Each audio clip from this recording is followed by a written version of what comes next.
नमस्कार मंडळी, तर स्वागत आहे माझ्या नवीन ब्लॉगमध्ये. तर आज मी तुम्हाला सांगणार आहे घरगुती तूप कसं बनवायचं. तर चला आपण बघूया. इथे कुकरचं भांडं घेतलेलं आहे, त्याच्यामध्ये मी ही साय टाकलेली आहे. साय ही महिनाभराची साठवलेली आहे आणि पूर्णपणे मी आता मिक्सरच्या भांड्यामध्ये काढून घेतलेली आहे. आणि त्याच्यामध्ये थोडं पाणी घालायचं, थोडंसंच घालायचं, लय घालायचं नाही. थोडं पाणी घालायचं आणि फिरवून घ्यायची 3 वेळा. मिक्सरच्या उलट्या दिशेने फिरवून घ्यायची, त्यामुळे आपलं लोणी लवकर निघतं. आणि हे बघा, आता असं लोणी निघलेलं आहे आणि त्याच्यामधलं पूर्णपणे पाणी काढून घ्यायचं. पूर्णपणे पाणी काढून घ्यायचं त्याच्यातलं. आणि मग ते मिक्सरचं भांडं साईडला ठेवायचं आणि एक कढई घ्यायची, त्यामध्ये ते पूर्णपणे लोणी काढून घ्यायचं. त्याच्यामध्ये काढून घेतल्यानंतर ना आपण एक कढई ठेवायची गॅसवर आणि मीडियम फ्लेमवर गॅस करून ठेवायचा.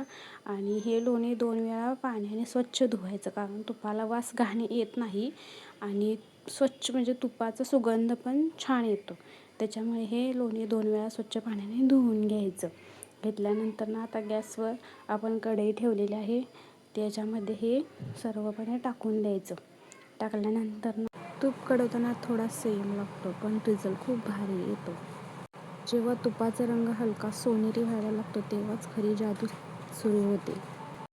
असं त्याला सोनेरी कलर येईपर्यंत त्याला असं कडवून घ्यायचं.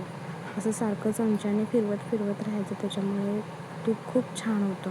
तुम्हाला सांगायचं झालं म्हणलं तर त्याची सिक्रेट टिप, त्याच्यामध्ये ना 1 खाऊचं पान, 2 लवंग आणि दालचिनी घालायचं. ह्याच्यामुळे तुपाला खूपच वास येत नाही, तूप खराब होत नाही आणि तूप खूप रवाळ होतं आणि अगदी छान होतं. हे तूप तुम्ही वरण भातासोबत, पुरणपोळीसोबत, पराठ्यासोबत तुम्ही हे खाऊ शकता.